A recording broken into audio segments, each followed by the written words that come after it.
I don't know anybody who looks forward to carving a turkey on Thanksgiving. There you are, you're at the table, hot bird in front of you, everybody's watching, and you have to carve it beautifully. That's not easy. So I decided there's got to be an easier way. So I'm making a boneless turkey breast stuffed with fig and cranberry stuffing. It's so delicious. It's going to roll up, and then all I'm going to do is just slice it when everybody arrives. First thing I'm going to do is make the stuffing. So that's 3/4 of a cup of dried figs into a pan, 3/4 of a cup of dried cranberries. I'm just going to reconstitute them with a little bit of Calvados, which is apple brandy. So good. About a 1/2 cup of apple brandy, plus a 1/2 cup of water. I'm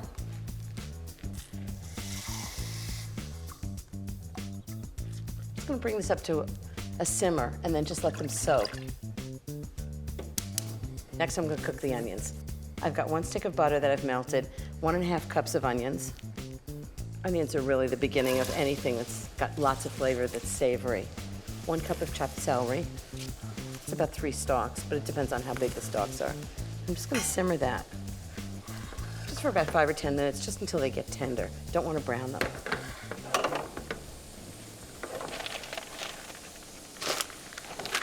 Turkey's actually fairly bland, so I like to make a really flavorful stuffing. And sausage is perfect. So I've got 3/4 of a pound of sausage. I like to mix sweet and hot, half and half. I don't like it too sweet, I don't like it too hot, so I figure half and half is just perfect for me, but if you like it hot, go for it. I'm just going to cook this for about 10 minutes, just until the sausage is nicely browned. Remember to be sure to take the casings off if it comes as sausage links. You want to really break this up. Now I'm just going to add the dried cranberries and figs. I cooked it in Calvados just for a minute and then let it just soak. Next, some fresh rosemary. I like rosemary in this, but if you love thyme, you can use thyme. You can use really any herb you like, but I think fresh green herbs really make such a difference in a stuffing like this. Okay, 1½ tablespoons, that should be about that. Just add it to the stuffing. And then some pine nuts, 3 tablespoons that I actually toasted. I think it really brings out the flavor, and they're cooled. Really nutty, wonderful flavor, a little crunch. This is my secret little cheat, is packaged bread stuffing, herb bread stuffing from the store, and it's just so easy. So much easier than cutting up all that bread. I need 3 cups, and it's really good.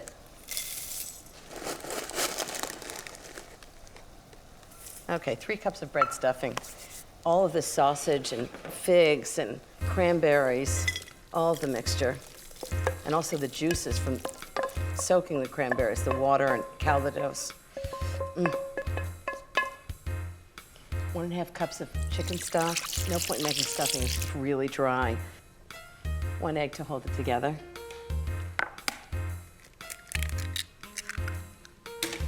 Just give it a little stir.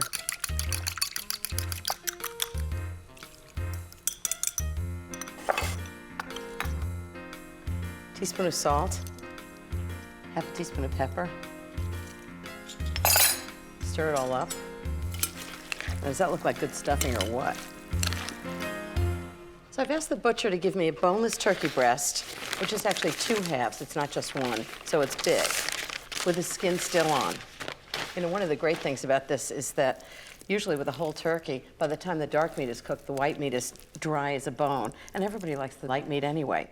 So in this case, it's just light meat, so I'm gonna cook it to perfection.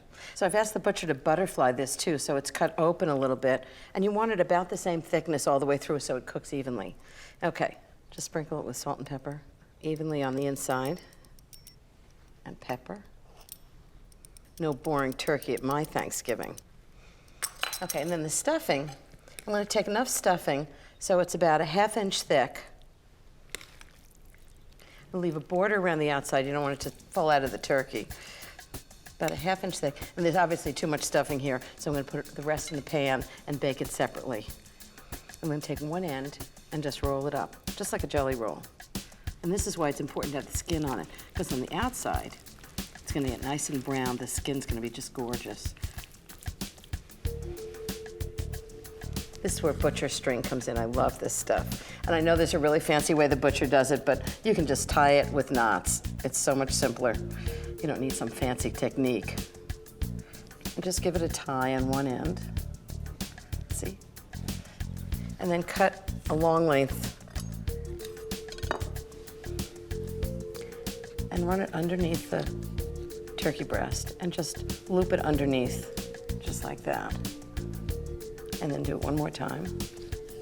Just loop it underneath.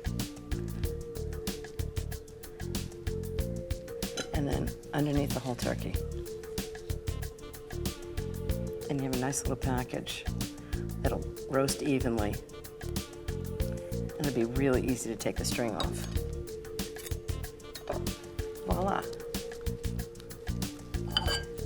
Okay, just brush the top with butter. Make sure it's nice and browned, like the Thanksgiving turkey. Sprinkle it with salt and pepper. Actually roast it on a sheet pan with a little bit of a rack on it. It just roasts really nicely that way. Into the oven, 325 degrees for just under 2 hours, and it's gonna be moist and delicious.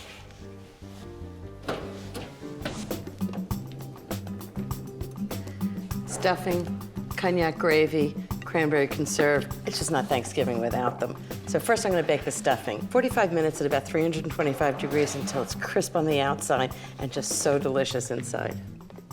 Cranberry fruit conserve. I've made it the same way every year for 40 years. Why mess with the classic? This is how I make it. First, I simmer a 12-ounce package of fresh cranberries in a cup of water. Add 1 3/4 cups of sugar.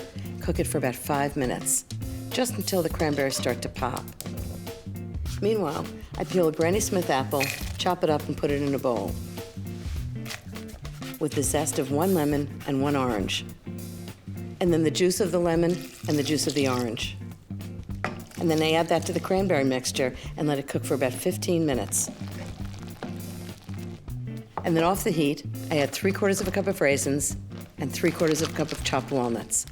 I always make the cranberry fruit conserve early, chill it, and then just serve it for dinner. Okay, the next thing's gravy. I make a cognac gravy every year. It's absolutely delicious. This is how I make it. I heat some turkey drippings that I have left over from the last turkey I roasted. I add 2 cups of chopped onions and saute them over low heat for 10 to 15 minutes until they're brown and caramelized. If I don't have turkey drippings saved, I just use some butter. Then I add 1/4 cup of all-purpose flour and cook it for about 3 minutes just to get rid of that raw flour taste. Then add a teaspoon of salt, a teaspoon of pepper, and 2 cups of good chicken stock, 1 tablespoon of cognac, or you could use good brandy, and just cook it until it thickens. I always make it in advance and just reheat it before dinner. This is such delicious gravy. So the turkey roulade and the stuffing are in the oven. Cranberry fruit conserve's done. I've got the gravy cooking. Oh, turkey's perfectly cooked. Look how nice and brown it is.